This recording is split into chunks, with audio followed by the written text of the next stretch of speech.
사랑이 많으신 하나님 아버지, 사망 권세 이기시고 영광 중에 부활하신 예수 그리스도의 이름으로 주님 앞에 머리 숙여 기도드립니다. 거룩하신 하나님 아버지, 저희에게 부활의 새벽을 허락해 주셔서 감사합니다. 죽음을 깨뜨리신 주님의 승리가 오늘 우리 가슴 깊은 곳까지 새겨지게 하옵소서. 사랑의 주님, 항상 주님의 원하는 바를 좇지 않고 연약한 육신을 따라 행함으로 주님이 기뻐하시는 일을 제대로 감당하지 못하며 저희에게 맡겨주신 일에 충성하지 못하는 저희를 이 시간 용서하여 주시옵소서. 이 부활절 예배를 통해 다시 새 힘을 얻고 충성을 다할 수 있는 저희들이 될 수 있도록 은혜 베풀어 주시옵소서. 주님, 지금의 세상은 여전히 혼란하고 전쟁과 재난, 분열과 고통은 끝이 없어 보입니다. 그러나 주님의 부활이 그 모든 절망을 넘어서는 참된 소망임을 믿습니다. 오늘 이 인왕산 자락에 선 경복교회에 다시 한번 부활의 생명과 빛이 임하게 하여 주시옵소서. 겉모양만 아름다운 교회가 아니라 사람이 살아있고 말씀이 역사하며 기도와 사랑이 끊이지 않는 교회가 되게 하여 주시옵소서. 주님, 70년 전 믿음의 선배들이 기도와 눈물로 이 교회의 터를 놓았고 그 믿음의 계단을 딛고 오늘 우리가 있습니다. 그 은혜를 잊지 않게 하시고 다가올 70년을 향해 나아갈 때도 오직 주님의 말씀만 붙들고 걸어가게 하옵소서. 주님, 우리 경복교회가 이 시대를 품는 교회가 되게 하여 주시옵소서. 이 지역의 거리와 골목마다 주의 사랑이 흐르게 하시고 이 지역의 이웃들이 교회를 통해 주님의 향기를 맡게 하여 주시옵소서. 부활하신 주님처럼 우리가 먼저 손 내밀게 하시고 상처 입은 자들을 품게 하시고 연약한 자들의 친구 되게 하여 주시옵소서. 교회의 모든 직분자들이 섬김으로 겸손으로 주님을 닮아가게 하여 주시옵소서. 주님, 특별히 오늘 이 시간 주님을 위해 수고하며 헌신하는 손길들을 위해 기도드리옵나이다. 찬양으로 먼저 주님을 높이는 성가대의 수고, 예배 뒤 주님의 사랑으로 식탁을 준비하는 식당 봉사자들의 땀방울, 말없이 교회의 청소와 수리에 애쓰며 성전을 정리하며 남모르게 기도하는 숨은 손길들 위에 하늘의 상급과 위로로 채워주시옵소서. 또한 이 자리에 함께하고 싶지만은 병상에 누워 계시거나 육체의 연약함과 여러 사정으로 예배당에 나오지 못한 사랑하는 교우들을 위해 기도드립니다. 주님, 그 자리에서도 부활의 빛이 임하게 하시고 성령의 위로와 치유로 덮어주시옵소서. 몸은 떨어져 있어도 한 성령 안에서 연결된 한 몸 된 교회임을 잊지 않게 하옵소서. 오늘 이 부활의 날 우리 안에 죽었던 믿음이 다시 살아나게 하시고 굳어졌던 사랑이 다시 흐르게 하시며 잊고 지냈던 사명이 다시 불붙게 하여 주시옵소서. 주님, 이 경복교회를 주의 진리로, 주의 사랑으로, 주의 영광으로 가득 채워 주시옵소서. 오직 주님만 높아지시고 오직 주님의 뜻만 이루어지는 은혜의 교회가 되게 하시고 우리 모두가 부활의 증인으로 세상 가운데 나아가게 하여 주시옵소서. 이제 주님의 말씀을 전할 목사님께 은혜와 능력을 허락하셔서 우리들에게 가장 필요한 하나님의 말씀을 전하시도록 역사하여 주시고 말씀을 듣는 우리들의 마음이 아름다운 열매를 맺는 귀한 마음밭이 될 수 있도록 인도하여 주시옵소서. 살아계신 예수 그리스도의 이름으로 간절히 기도드리옵나이다. 아멘. 하나님을 믿기 전 내가 기억하지 못하는 아주 어린 시절 2001년 5월 6일 나는 경복교회에서 강석찬 목사님께 유아 세례를 받았다. 태어난 지 2달이 채 되지 않았을 때부터 나는 하나님의 경복교회 아래 축복을 선물처럼 받게 되었다. 그 신성한 축복은 내 어린 마음속 깊이 자리 잡아 뿌리 내리게 되었다. 내가 온전히 하나님을 믿고 섬기기 이전부터 그 씨앗은 느리지만 올곧게 자라나지 않았을까. 우리 가족과 친척분들은 모두 독실한 기독교 신자이시다. 그래서 어렸을 때부터 내 주변은 항상 기도와 믿음으로 가득 차 있었다. 하나님은 내게 있어 당연한 존재이셨고 기도는 믿음의 증표로 느껴졌다. 하나님이 우리에게 어떤 의미이신지, 우리의 죄를 위해 어떻게 희생하셨는지를 배우기 이전에 나는 하나님과 그를 위해 드리는 기도는 신성한 것이다라는 생각을 먼저 가지게 되었다. 초등학교를 미션스쿨로 다니게 되면서 6년 동안 성경을 보다 가까이서 배우는 시간을 가질 수 있었다. 교회에는 성경 시간이 있었고 목사님이 기타를 메고 다 함께 찬송가를 부르며 하나님을 찬양했다. 초등학교를 하나님과 함께 보낼 수 있었다면 중학교와 고등학교는 집과 가까운 일반 학교를 다니게 되면서 하나님과 멀어지는 암흑기를 보냈다. 나의 주변은 변함없이 축복과 성경으로 가득했지만 나는 이를 외면했고 하나님께 닿으려는 노력을 하지 않았다. 하나님을 믿기 시작. 2023년 동안 나는 영화로 가득한 삶을 보냈다. 처음으로 연출을 하며 나의 몸과 마음은 한계에 다다랐다. 엄마는 항상 언니, 오빠의 중요한 시험 이전에 간절히 기도드렸고 이 모습을 기억하던 나는 내가 간절할 때에만 몰래 하나님을 찾았다. 필요할 때만 하나님을 찾던 나의 모습은 괘씸하기 짝이 없었다. 그렇게 방전된 나는 휴학하고 혼자서 충전하는 시간을 가졌다. 혼자 지내며 충전이 된 줄만 알았던 나는 사실은 여전히 정체되고 고통에 잠겨 있다는 사실을 깨달았다. 25년이 시작되며 나는 엄마와 언니의 권유로 몇 년 만에 경복교회를 가게 되었다. 교회를 들어가니 마치 하나님의 손으로 감싸진 듯한 커다란 보호막 안에 들어간 것처럼 느껴졌다. 오랜 시간 동안 교회에 가지 않았던 나를 모든 분들이 사랑으로 포용해 주셨다. 목사님의 설교를 들으며 예배를 드리고 성가대의 아름다운 목소리와 함께 찬양하고 감사한 식사를 먹으며 내 마음속 깊은 곳에서부터 축복이 차오르는 느낌을 받았다. 유아 세례를 받았던 그 축복의 씨앗에 비로소 물을 흠뻑 줄 수 있었던 시간이었다. 하나님을 믿고 난 후 이전에는 일요일에 일찍 일어나고 시간을 내는 것이 어렵다고 느껴졌다. 하지만 교회를 다니고 하나님께 가까이 가려는 노력을 하면서 일요일은 예수 그리스도의 부활을 기념하면서 감사드리는 날이라는 사실을 깨닫게 되었다. 나를 이루는 모든 기쁨, 슬픔, 행복, 고난, 감동 모두 하나님의 것이며 내가 먹고 마시고 누리는 것 또한 하나님이 주셨음을 이제는 안다. 하나님의 자녀로서 하나님께 누가 되지 않도록 올바른 신도가 되기를 노력하고 싶다. 하나님의 축복은 나의 마음을 충만하게 만들며 하나님의 말씀은 어둠 속 빛이 되어 나의 길을 밝혀주신다. 빛이 있으라 그곳이 어디든 하나님은 항상 나와 함께하며 희망으로 나를 인도해 주신다. 지금의 나에게 가장 다가오는 성경 구절은 하나님의 말씀은 내 발의 등불이요 내 길의 빛이니이다. 시편 119편 105절이다. 이 구절을 마음에 새기며 하나님의 인도하심을 바란다. 세례를 통해 하나님을 향한 나의 믿음을 증명하고 진정한 성도로 거듭나며 나의 주 예수 그리스도에게 더 가까이 가는 삶을 영위할 것이다. 감사합니다. 그리스도와 함께, 그리스도와 연합된, 그리스도와 죽고 그리스도와 함께 다시 산다라는 것입니다. 기독교 신앙에서 예수님의 부활 사건, 이거보다 더 놀라운 일은 없을 것입니다. 부활, 가능할까? 혹은 예수님의 동정녀 탄생, 가능할까?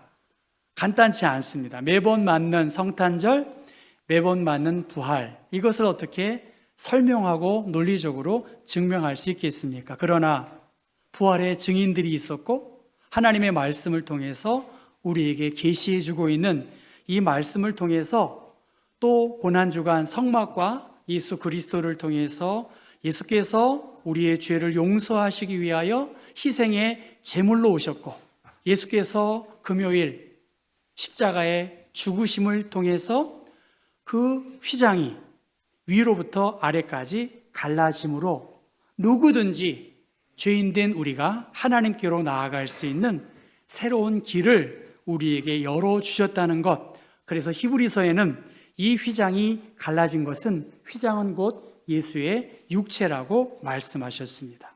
예수께서 십자가에 죽으시고 장사 지낸 후 안식 후 첫날 바로 오늘 이른 새벽에 무덤을 찾았던 여인들에게 빈 무덤 그리고 왜 살아있는 자를 죽은 자 가운데에서 찾느냐? 그는 여기 계시지 않고 그가 말씀하신 대로 갈릴리에 가셨다라고 하는 말씀을 의지하고 달려갔던 제자들이 부활의 증인이 되었고, 그 부활의 증인을 통해서 오순절 마가의 다락방에서 모인 사람들을 통해서 교회는 시작된 것이지요. 그러한 의미에서 사망 권세를 이기신 부활하신 주님, 원수를 다 이기시고 다시 사신 예수 그리스도를 우리가 기쁨으로 경배할 수 있기를 간절히 바랍니다. 어느 날 임금이 민정을 살피기 위하여 성을 나서서 궁궐 밖으로 나가다가 우연히 다리 밑에 있는 한 거지 소년을 발견했습니다. 그가 마음에 들어서 궁궐로 데리고 왔고, 왕은 신하들 앞에서 내가 저 거지를 내 왕자로 삼겠다라고 하는 선언을 하게 되었습니다. 그날 그 낮이 지나고 저녁이 가까우니까 이 거지가 자기의 짐을 챙겨서 궁궐 밖으로 나가려고 했습니다. 그가 거한 익숙한 집으로 돌아가기 위함이었겠지요. 신하들이 가는 길을 막고서 어디에 가시냐고 그렇게 물은 것입니다. 내가 편한 곳으로 가려고 합니다라고 했지만 왕의 명을 받은 신하들은 그를 가지 못하도록, 그리고 그 궁궐에서 잠을 자게 된 것입니다. 다음 날 아침, 이른 아침 그가 또 일어나서 주섬주섬 챙겨서 세수를 하기 위해서 그가 익숙해 있는 그 다리 밑으로 가려고 하니까 이제는 시녀들이 막는 거예요. 어디 가십니까? 세수하러 갑니다. 안 됩니다. 당신은 궁궐에서 세수를 해야 됩니다라고 길을 막았다는, 무슨 말입니까? 이 이야기, 꾸며낸 이야기이겠지요. 신분이 바뀐 거지가 자기가 왕자인 것을 인식하고 있지 못하다는 것입니다. 그리스도와 함께 죽고 그리스도와 함께 산다, 이것이 로마서 6장의 전체적인 내용입니다.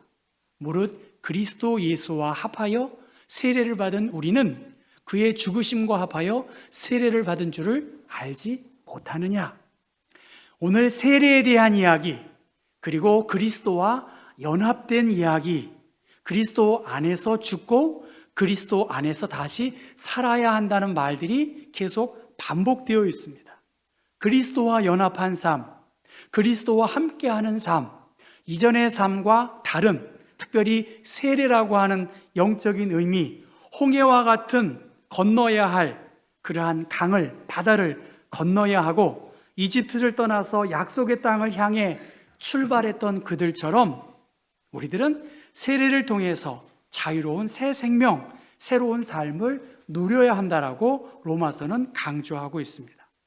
세례는 죽음과 새 생명을 얻는 그리스도의 비밀스러운 부분이라고 그렇게 말합니다. 그리스도 안에서, 그리스도 안으로 들어갈 때 바로 세례를 받는 것이죠. 죄가 더한 곳에 은혜가 더욱 넘친다. 5장 20절 말씀.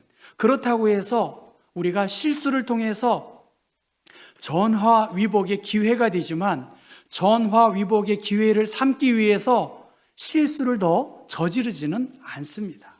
죄에 대하여 죽은 너희가 어찌 그 가운데 머물러 있으려고 하느냐? 그리스도 예수와 합하여 세례를 받은 우리는 그의 죽으심과 합하여 세례를 받은 존재라는 것입니다.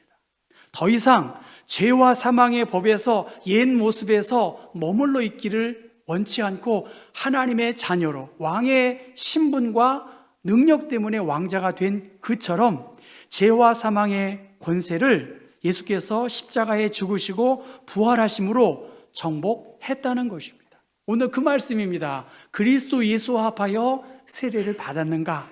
세례, 물로 들어가는 것입니다. 그리고 물로 씻김을 받았다는 것입니다. 침례, 베프티스트 침례교도들을 침례를 강조하지만 우리들은 세례 받았다는 거예요. 주님께서 우리의 모든 죄를 다 그의 죽으심으로 용서해 주셨고 우리는 그리스도 안에서 그리스도의 사랑으로 주님과 동행하는 삶을 살 수 있다는 것입니다. 그리스도와 함께하는 삶, 너무나 많이 듣는 세 종류의 사람입니다. 예수 그리스도가 나의 주인된 삶을 살고 있는가? 아니면 예수를 영접했는데 아직도 내 마음의 중심에 내가 주인된 삶을 사는 것, 그것은 예수를 모르는 세상 사람들과 차이가 없을 수 있다는 거예요. 예수를 그리스도로 믿고 세례 받았다는 것은 내 마음의 중심에 내가 죽고 예수 그리스도를 내 마음의 주인으로 영접하셔서 더 이상 내 생각과 육신의 정욕이 아닌 그리스도의 통치와 그리스도의 다스리심을 의지하여 살아가는 것, 그리스도와 연합된 삶인 것이지요. 그래서 바울 선생은 그리스도와 함께 죽고 그리스도와 함께 새로운 삶을 살고 그 여정에 함께 하자고 말합니다. 그래서 6장 4절, 그러므로 우리가 그의 죽으심과 합하여 세례를 받음으로 그와 함께 장사되었나니 이는 아버지의 영광으로 말미암아 그리스도를 죽은 자 가운데에서 살리심과 같이 우리로 또한 새 생명 가운데에서 행하게 하려 하심이다. 그것이 오늘 6장 4절의 말씀입니다. 한번 5절 말씀 만일부터 읽어볼까요? 만일 우리가 그의 죽으심과 같은 모양으로 연합한 자가 되었으면 또한 그의 부활과 같은 모양으로 연합한 자도 되리라. 오늘 장로님 기도하신 것처럼 영과 진리로 정말 새로운 생명과 존재로 우리가 지음받은 존재입니다. 예수 그리스도가 다스리시고 예수 그리스도가 통치하시는, 깨우쳐 주시는 은혜 안에서 살아가는 것, 그것이 부활절을 맞는, 부활의 기쁨을 맞는 우리 그리스도인들의 모습이라는 것입니다. 내가 죽고 내 안에 예수께서 사시는 것. 갈라디아 2장 20절 함께 읽을까요? 내가 그리스도와 함께 십자가에 못 박혔나니 그런즉 이제는 내가 산 것이 아니요 오직 내 안에 그리스도께서 사신 것이라. 이제 내가 육체 가운데 사는 것은 나를 사랑하사 나를 위하여 자기 몸을 버리신 하나님의 아들을 믿는 믿음 안에서 사는 것이다. 아멘. 내가 죽고 내 안에 예수가 통치하시고 인도하시는 그 성령의 인도함을 받는 그들은 부활의 기쁨과 함께 주님의 그 부활의 기쁨에 참여하는 존재입니다. 황가람 가수의 나는 반딧불, 그 노래 여러분 아마 들으신 분 많으실 것입니다. 나는 내가 빛나는 무엇인 줄 알았지요? 별인 줄 알았어요. 한 번도 의심한 적 없어요. 몰랐어요. 난 내가 벌레라는 것을. 그래도 괜찮아. 난 눈부시니까. 하늘에서 떨어진 별인 줄 알았어요. 소원을 들어주는 작은 별. 몰랐어요. 난 내가 개똥벌레라는 것을. 그래도 괜찮아. 나는 뭐죠? 빛나니까. 사랑하는 성도 여러분, 부활의 기쁨, 부활의 감격, 내가 죽고 내 안에 예수가 사는 삶으로 하나님께서 우리를 초청해 주셨습니다. 우리는 예수를 믿음으로 말미암아 하나님의 자녀가 되었어요. 그러나 아직도 죄가 더는 주인 노릇 하지 못하도록 더 강한 하나님의 은총과 통치 속에서 살아가는 존재들입니다. 과거는 그랬지만 이제는 그리스도께서 성령을 통해서 우리를 깨우쳐 주시고 함께 해 주시겠다라고 말씀하셨습니다.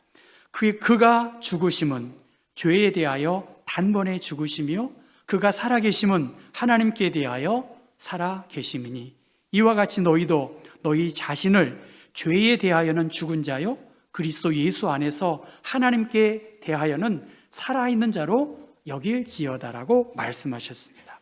바라기는 그리스도와 함께 죽고 그리스도와 함께 다시 산다. 그리스도의 복음을 받아들이는 사람, 그리스도와 연합한 삶이고 그리스도의 죽음과 그리스도의 부활에 연합된 삶을 사는 것입니다. 문제는 예수 안에서의 죽음이 내 삶에 실제적으로 깨달아지고 역사되어지느냐? 그것이 우리의 신앙생활에서 중요한 결정적인 신앙생활입니다. 모든 것에서 내가 죽고 내 안에 그리스도가 존귀하게 드러난다고 하면 더 이상의 미움이나 염려나 걱정이나 두려움을 한 번에 날려버릴 것입니다. 우리는 주 안에서 세례받은 사람, 하나님의 자녀의 권세를 누린 사람, 예수 그리스도로 옷 입은 존재이고 세상이 어떻게 말한다 한들 우리는 하나님의 자녀로 하나님의 영광과 기쁨을 드러내는 축복을 누리는 것입니다. 날마다 예수께서 우리와 함께 하시고 성령을 통해서 우리를 도우시는 그 부활의 기쁨, 내가 죽고 내 안에 예수로 사는 명목상의 그리스도인이 아니라 성령께서 나를 주장하셔서 하나님의 영광과 기쁨을 드러낼 수 있는 예수께서 이미 우리를 대신하여 피 흘려 죽으신 그 보혈의 은총을 믿는 우리들, 잠자는 자들의 첫 열매처럼 우리의 삶 가운데 부활의 큰 기쁨과 능력이 늘 함께 하시기를 주님의 이름으로 축원합니다.